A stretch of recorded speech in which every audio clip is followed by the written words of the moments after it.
Hey, today I'd like to show you guys how I like to wire my light switches with wagos and pigtails. There's other ways you could do this. You could use wire nuts. You don't have to use pigtails, but multiple different ways. I'm just going to show you the way that I like to do this, and I'll just get started. First of all, I like to tell you guys that you usually should turn off the power, but right now I like having my light, and I like seeing what I do. So this power is on. This switch is actually hot. That is actually hot right now. And by using wagos, it's a lot easier to work with it hot. I also taped using electrician's tape. I taped up the leads there. That's why you can't see the screws on that switch. But I'm gonna just walk you guys how I do this. Normally, when you make pigtails right here, you want to buy extra wire. I don't have extra wire, so I'm just using my 14-2, and I'm going to show you guys how I cut that. So let's get started. Let me move this camera down a little bit. Zoom in, and I'll start. So to take this, I mean, you really can push it out, but I'm going to show you guys just basically when you're in the box and when you're wiring this, how you could cut this. So you come over here, and you take this and go start from the middle. I don't know how much you guys can see that, but I'm just going to cut in the middle. Right there.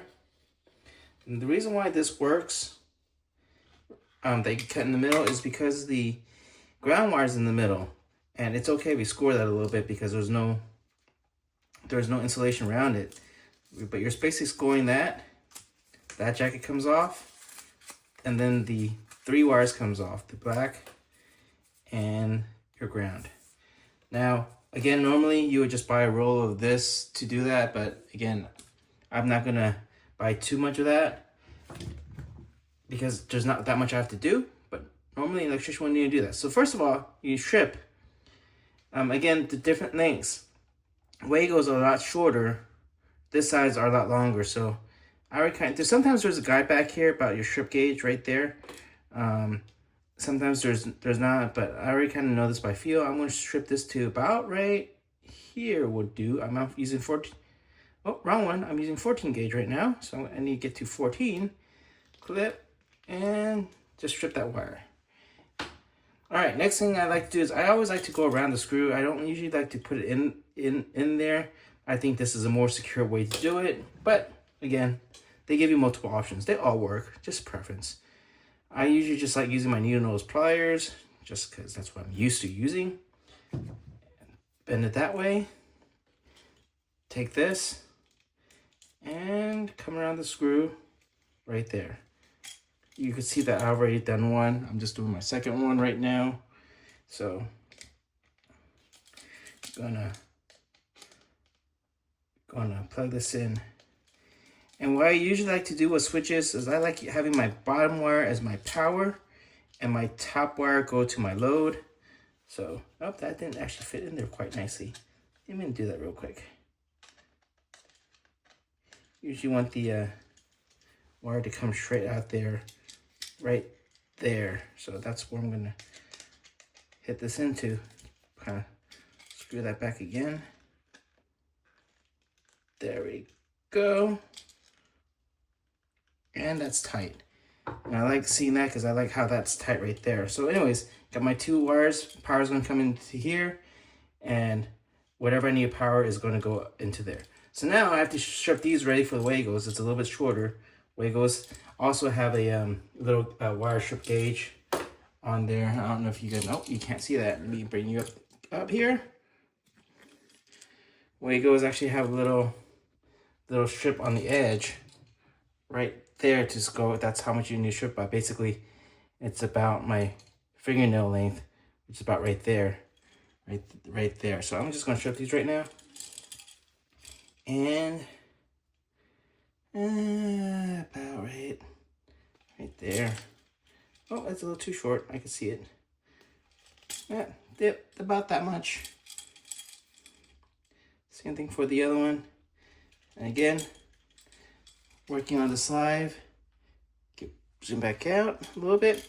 Now remember I said I'm working on the sleeve, so I like taping this. Oh, I forgot something. I also need the ground, so I'm going to come back down here and grab the ground wire that I just did earlier. Do the same thing. take my nose plier, just turn it, and just kind of put it in here. Oh, turn it a little bit too much. You bring that back out a little bit again. Now, there are other ways to do this. This is just the way I do it, and I like to do it. I mean, there are faster ways, more that you could get all this done. But there you go. Put that in there. Probably should unscrew this a little bit. There you go. That's why I wouldn't go in this back. There we go. And it's a little bit been enough like doing that. So I'm just going to take my needle nose plier, bend it back in. There it goes. It just fits in right there. And again, this screw is a little bit different. It's not actually a flat head, but it's a TB head. So I use this screwdriver that I have to just put that in right there. Like that. Screw that tight. Now that is tight. All right. Well, again, I'm working on this live because I like to have light. So what I like to do after that is I like to just take my tape and just go around this edge. This also helps for future when I'm taking this out. It's already covered, so I don't have to worry about shocking myself too much right there. And then since I have two switches right here, I'm going to do it for my other one that I already prepared earlier. So, all right. Let's get this wrapped around. Most of the electricians probably won't do this because it's basically, they don't need to. And it's more material and time that you're paying for, but I like to do it that way. All right, I got that. I already prepared this box with the white neutral that's in there. We won't need the white for that. And then the ground and the power. So this is the live wire. These are my loads. This one's going to the bathroom fan that I'm working on, and this one's going to the light. And I'm just going to show you putting in the light right now. So this is the power side. That's the light side. And what I do need to do is grab another wago for the top light side. Actually, I need to grab two, probably for those two leads. So grab those real quick. Again, these are my load sides right here. Got that one open. Wago right there. All right. And I have it off. First of all, this is top. It says which way is top and bottom because people usually like the bottom is off, top is on. So again, what you want to start with, the ground coming in there. Always hook your ground first. And then I usually try to hook my low next. And then my last, right now it's off. My last would be my power side right here. That'll be my last. Okay, hopefully that works. Let's see. I'm gonna turn this on. Yeah, that works. Again, that was for this light up here.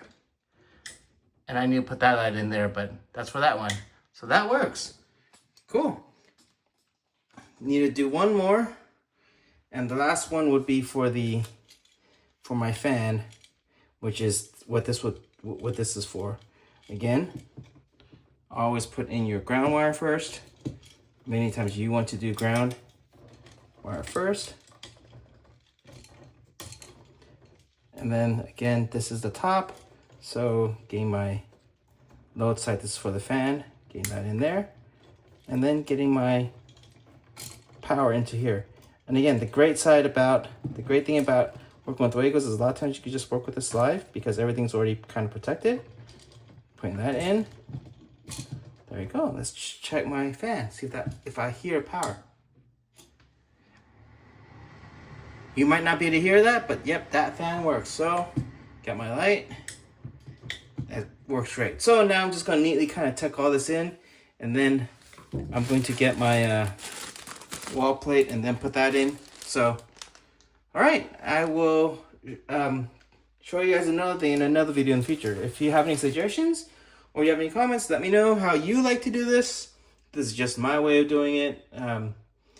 I know I could tuck that in a little bit neater, but right now I'll tuck everything in and then I'll get it wired up, and that's how you could just wire up a light switch. All right, have a good day.